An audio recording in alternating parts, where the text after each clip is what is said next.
Assalamu alaikum урматтуу мекендештер, саламатсыздарбы? Кутмандуу күнүңүздөр менен. Бүгүн Оштогу Актилек Кичи районундагы 39-көчөдө жаңы курулган, сатыла турган мына ушул үйдү сиздерге баяндап беребиз. Жакшылап көңүл буруңуздар, буюрса бул үй бүтсө, бала чакаңыздар менен мына ушул жерде жыргап жашайсыздар. 39-көчөдө Актилекте жайгашкан. 39-көчөнүн ылдый жагы менен дагы келсе болот. Кааласаңыздар бул үйгө жогор жак менен дагы Актилектеги шаардык оорукананын, мектептин, бала бакчанын, мечиттин жолу менен түп-түз аягына чейин келип, оңго бурулуп, бул жердеги канал көпүрөдөн өтүп эле бир аз жүргөндөн кийин мына ушул район курулуштун окшош үйлөрүнүн жанына келсеңиздер, анын катарында жанаша курулган мына ушул үй. Ушул үйдү бүгүн сиздерге айтып берели, жакшылап көңүл буруңуздар. Көчөдө бардык коммуникация бар, газ келген, канализация центральный, таза суу, электр линиясы, жарыктандыруу, интернет, бүт бардыгы бар. Бул эки үй район курулуштун Үмүт агабыздын курган үйлөрү экөө тең сатылып кетиптир. Ал эми анын жанына дагы бир үй курулган экен. Бул үй дагы ошо сатылуу алдында турат. Чек арасы мына ушул счетчиктер коюлган жерден башталат. Бул жагы кошунанын дубалына чейин келип такалат. Бул жерге калитка коюлат. А бул жерде болсо жана пультовой дарбаза коюлат. Дарбазаны ачканда ичине бир эки унаа батырып киргизип койсо болот. Кана келиңиздер, мен ушул үйдү сиздерге жакшылап тааныштырып берейин.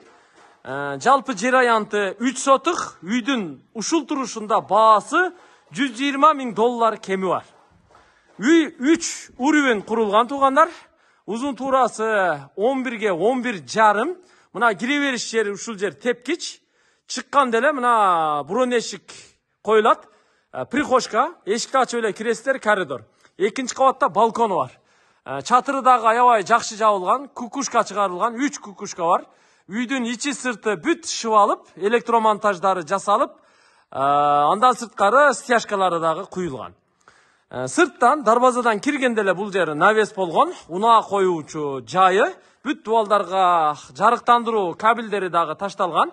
Ал эми калиткадан киргенде оң жакта ошондой эле навес бар. Мунун астына очоккана курулат. Очоккана болот бул жерде. Үйдүн бул жагынан дагы 1 метр аралык ташталган, аркасына өтсө болот. Бул жагынан дагы 1 метрден ашуунураак аралык калтырылган, аркасына өтсө болот. Узун туурасы 11-ге 11,5. Чатыры жабылган, суу түтүктөрү кагылган, өстүрмөлөрү кагылган.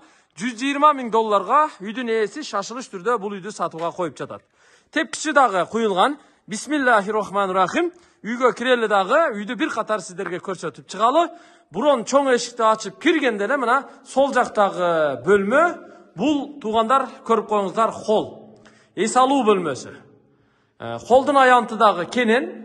Bir 30 çarşı metreden tegerегинде чыгат, электромонтаждары жасалган, терезеси чоң терезе. Бул жерде болсо мына үйдүн проектиси бар экен, мына эскиздик проектиси. Дал ушундай үй курулат экен, ушундай болуп бүтөт экен бүткөндө. Мына сүрөттө көрүнүштөрү, ушуну дагы бир катар көрүп байкаштырып койсоңуздар болот. Бул мына көрүп турасыздар, кудду ушундай үй болот да. Көрдүңүздөр? Үйдүн проектиси ушул. Ушул проектке карап үйдү курушту туугандар. Мынакей. Көрүп алдыңыздар, терезеден үйдүн алдынын, гараждын, очоккананын, калитка дарбазанын, көчө жактын көрүнүшү ушундай. Эми мына сырттан киргенде эле оң жакта мына бүт чубалгылар чогулган, бул жерге автомат терилет.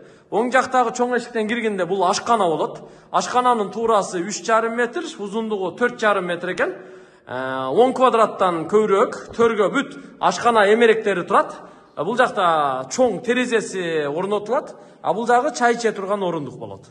Андан кийин туугандар мына ички дубалдары дагы бүт 1,5 кирпич менен урулган. Андан кийин төргө барып тепкичке жетпей, сол жакка кире турган болсок, бул жакта зал жайгашкан. Залдын туурасы 3,5 метр, узундугу 6,5 метр, 3,5-га 6,5, бир терезелүү чоң зал, мейманкана. Ал эми тепкичке келгенде оң жактагы ортодогу эшиктен кире турган болсок, бул жагы санузел болот. Форточкасы төрүнө коюлган, бүт бардыгы ушунун ичине батырылат, коюлат. Ал эми төрдө оң жакта болсо дагы бир бөлмө бар. Бул биринчи кабаттагы спальня.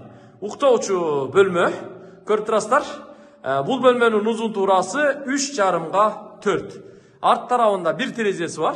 Ал эми тепкичтин аягынын асты жагы болсо бопбош боюнча турат. Аны дагы пайдалансаңыздар болот. Тепкич бетон менен куюлган туугандар, армированный. Чыгып эле мына жарымынан жогору жакты карай турган болсок, узунунан бийик терезе коюлган. Жарыктын баардыгы ушул жерден кирип турат. Кайра тепкич менен бул жакка чыгабыз. Мына биринчи кабат менен экинчи кабаттын ортосу, экинчи кабат менен чатырдын ортосу көрүп турасыздар, бүт монолит куюлган. Экинчи кабатта 4 спальня бар. Бир санузел бар. Оң жактан баштай беребиз. Биринчи кабатта кандай зал болсо, ошол эле залдын үстүндө экинчи кабатта дагы бир зал бар. 3,5 6,5 2 терезелүү зал, мейманкана. Бул жагы ТВ зона болот. Ушул эле катарда дагы бир спальня. Бул кыздар бөлмөсү. Же болбосо ата-энелерге бөлмө кылып койсок болот. Негизи ата-энелер жайгаша турган бөлмө экен. Узун туурасы 3,5 4 экен бул. Терезеси дагы чоң терезе коюлган. Бардык бөлмөлөргө дымоход, вытяжка тешиктери коюлган туугандар. Ал эми төргө бара турган болсок, бул эшиктен чыкканда балконду сыртынан дагы көрдүңүздөр. Балкон ачык балкон болот. Көчө жак, кошуна тараптар, наркы жаңы курулган кошуна үйлөр бүт бардыгы ушу бийиктиктен аябай жакшы көрүнүп турат экен.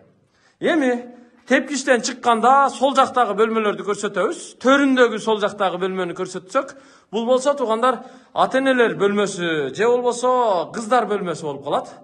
Негизи ата-энелер ушул бөлмөгө жайгашып алса дагы болот экен. Мунун дагы узун туурасы 3,5 4, бир чоң терезелүү спальня.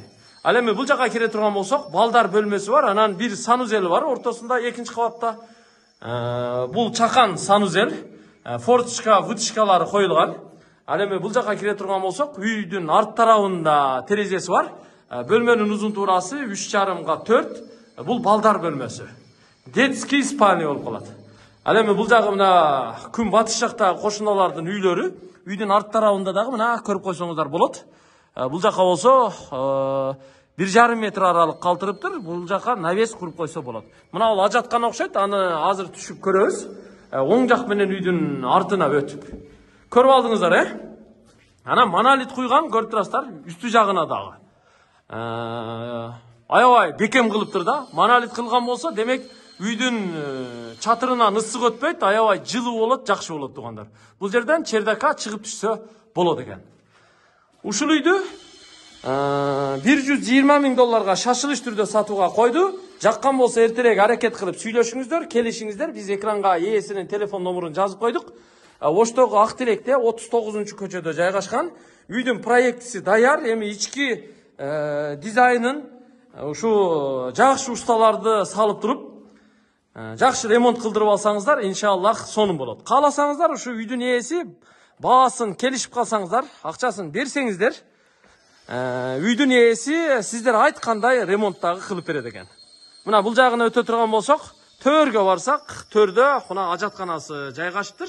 Аябай жакшы кылыптыр. Фундаменти дагы аябай жакшы куюлган. Мен эми сиздерге подвалын дагы көрсөтүп коеюн. Ал үчүн мына сол жактагы жол менен жүрөбүз. Бул жакта дагы ошо 1 метрден ашууnuраак 1,5 метрдей аралык калтырган. Ушуну менен түз үйдүн артына чейин өтөбүз. Артына чейин барып, анан эшик коюлат экен ушул жактан. Подвалга ушул жак менен кирет экенбиз. Мына бул жакта атайын эшик койгон. Котельныйды дагы ушул жака курат экен проект боюнча өзү. Мына киргенде эле туугандар подвал жанагы эле коридордун асты, фундаменттерин дагы аябай жакшы куюптур. Бул жагына өтө турган болсок, бул жагында дагы мына узундан кеткен чоң зал, подвал, форточкалары коюлган. Бул болсо ортодогу коридору. Сол жагына өтө турган болсок, бул дагы чоң зал туугандар. Мына көрдүңүздөр? Швейный цех, спорт зал куруп койсо дагы болот. Көрүп турасыздар, монолити дагы аябай жакшы курулуптур.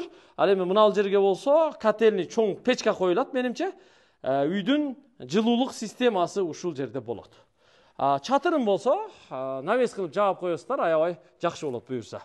Көрүп алдыңыздар, мен анда жыйынтыктаймын.